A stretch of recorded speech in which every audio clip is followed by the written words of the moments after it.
C'était Frédéric Gérand. C'est tout, on peut pas rajouter d'autre chose. Si tu peux rajouter ce que tu veux derrière. Bon, je trouve que le format d'interview est vraiment super. On n'a pas l'habitude de ça dans justement notre univers, enfin dans les interviews B2B, on va dire. Donc c'est aussi chouette de parler de sa vie perso, même si évidemment je ne vous ai pas dit. Donc voilà, je ne veux pas vous dire bravo, mais alors là, chapeau. Et comme disait l'autre, au revoir. Alors là, Chapeau. Pourquoi je crois toujours autant en la radio et l'audio en général, c'est parce que plein d'autres l'ont dit avant moi, mais c'est comme la lecture, c'est des médias qui suscitent ton imaginaire. Mon parcours professionnel, donc j'ai dû m'engager dans des études après le bac. Ma maman étant sage-femme, elle voulait que je fasse médecine. Mon papa était chef d'entreprise, il voulait que je fasse une école de commerce. Donc j'ai fait ni l'un ni l'autre. J'ai dit que je voulais faire de la radio. Bon, ça aussi c'est sociétal, mais je pense que c'est dans toutes les entreprises. Il faut faire plus avec moins. Non, moi je trouve qu'il faut faire moins mais mieux.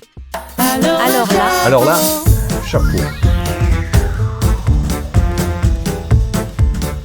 Un podcast audio et vidéo de et avec Philippe Chapeau.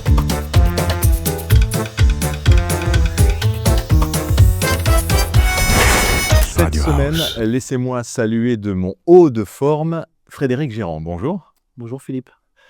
Alors, après t'avoir deep searché, voilà ce que l'Internet sait de toi.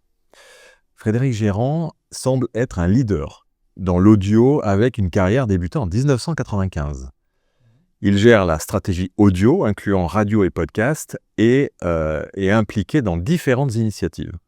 Il a lancé des projets notables comme le podcast Les Tueurs de Brabant et Ovio, et défend la transformation numérique de la radio. Fred Gérand est actuellement directeur audio chez RTBF, où il supervise la stratégie audio, incluant les stations de radio et les podcasts.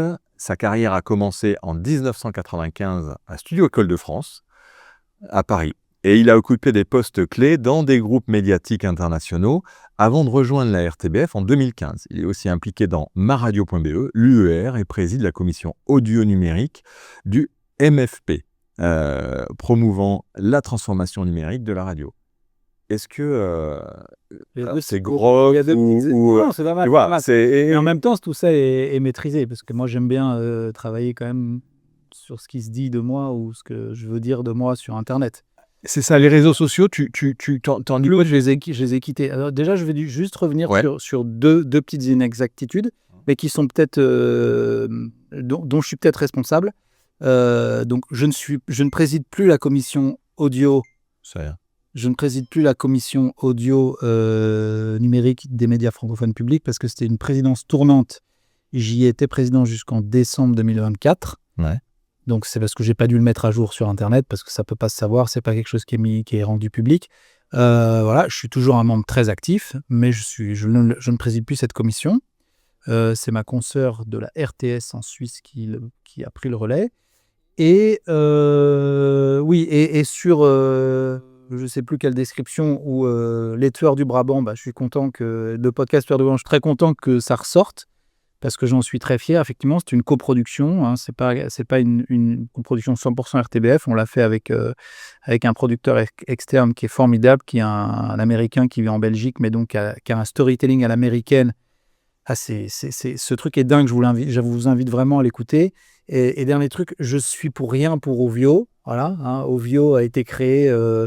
J'étais déjà dans la maison, mais voilà, je n'y suis pour rien. Mon défi, c'est de faire sur la plateforme, qui est une plateforme audio-vidéo, d'essayer d'avoir une expérience audio au niveau des plateformes internationales, ce qui est loin d'être facile quand on a une plateforme qui mélange, comme je l'ai dit, audio-vidéo, mais aussi live et on-demand, donc c'est quand même un défi technique assez élevé. Ouais. Le reste est plutôt correct. C'est soit Grok, soit ChatGPT, c'est ce fameux Deep Search qui est quand même assez impressionnant depuis que c'est sorti. Et c'est une petite introduction pour te présenter. Alors, on va commencer par le côté perso, car je trouve que ça permet en fait de mieux comprendre plein de choses. L'homme de la Les gens. discussion. Ouais, oui, et les parcours, les personnalités aussi, les gens qu'on rencontre, et les choix qu'on peut faire après. Quel genre d'enfance tu as eu? Voilà, c'est la fin de cette partie d'Alors là, chapeau, disponible gratuitement. C'est déjà fini? Eh oui, c'est fini. Mais si vous désirez découvrir la suite de cet épisode, retrouvez-nous sur la lettre.pro/ALC en majuscule, ALC. Et souscrivez à un abonnement pour accéder à tous nos contenus. Ah ben d'accord. Ben j'y vais alors.